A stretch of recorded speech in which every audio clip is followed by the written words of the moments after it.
Hello, graduating class of 2020. My name is Oscar de la Torre, and it is my honor to join your high school teachers, staff, and your families in congratulating you as you reach a major milestone in your education.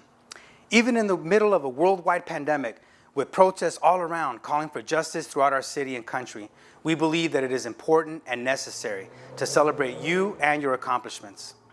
Like many of you graduating today, my journey through the public education system wasn't easy. I grew up in a racially segregated neighborhood, a lower income part of the city of Santa Monica called the Pico neighborhood. Most people think of Santa Monica as mostly a rich and white community, and that's true, but south of the freeway exists a different reality. As a child, looking out of my kitchen window, I could see the wall that separated our street from the Woodlawn Cemetery.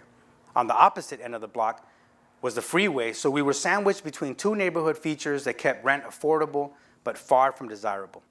There were no white families living on my block. Although we were materially poor, my childhood experience was rich in love, friendship, and community. The benefit of overcrowded living conditions also ensured that there was always someone to play with. I have fond memories of playing marbles in the dirt, spinning tops, making and shooting slingshots, and playing ding-dong ditch with a group of 15 to 20 kids around the same age. We played in the streets, and our imagination and creativity allowed us to have fun with very little money. I didn't even know I was poor until I got to middle school. While in middle school, though, I got caught up in the violence and the drugs that plagued the neighborhood. I was suspended 3 times and was on the path of self-hate and self-destruction. While in high school, I lived with 7 family members, sometimes more, in a 2-bedroom apartment. My hardworking parents, lacking in education beyond elementary school and speaking very little English, could not help me navigate the path to college. At the time, my block was the official hangout spot for the local gang, and I still bear the scars of trauma from seeing childhood friends die on the streets from gun violence. At 16, I was a victim of police abuse, and on 2 occasions, gang members pulled guns on me just because I was Latino walking in the bad part of the city. I always thought it a big contradiction that the 2 groups I had to worry about in the neighborhood were gang members and police. One of my childhood friends, a notorious gang member who was completing an 11-year sentence in federal prison, wrote me a letter once and stated that I was inches away from everything that caught him. His comment caused me to reflect on the following question: what happened in my life that allowed me to overcome the social conditions that created chaos and death for so many others? I can't say it was one single thing because it was a combination of family, football, and school that kept me away from gangs and drugs. But I also had a revelation that was life-changing, and I want to share it with you as you all contemplate your next step in life.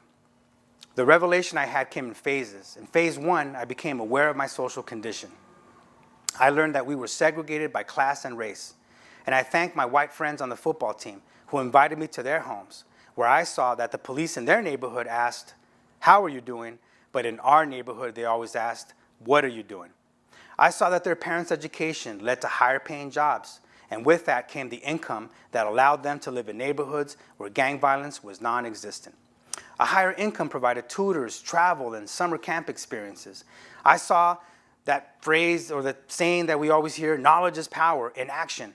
When my friend's father left work early to bring us sandwiches, and I recalled my father's stern warning against me ever getting into trouble at school because his boss would reprimand him and dock his paycheck if he left work early to deal with my issues. One day, after I returned from the paradise of privileges that I found on the north side of the city, I entered phase 2 of my life-changing revelation. I became angry, but not the type of anger that clouds one's thinking. I became mad at the fact that we lived in deplorable conditions, that poverty, social neglect, and marginalization forced good kids to make bad choices. Not because we were born with malice, but because we were born into a society that lied to us. A society that gave us a script that we were inferior and that we deserved less.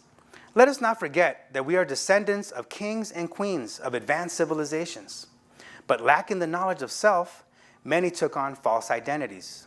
That's why moving forward, we must ensure that Black and brown students are taught in their true history and culture, so that Black love and brown pride replaces the hate and division we sometimes see on our streets. Now, most of you know this consciousness that I'm talking about, or you wouldn't be graduating today. And this leads me to phase 3, the final stage of my revelation.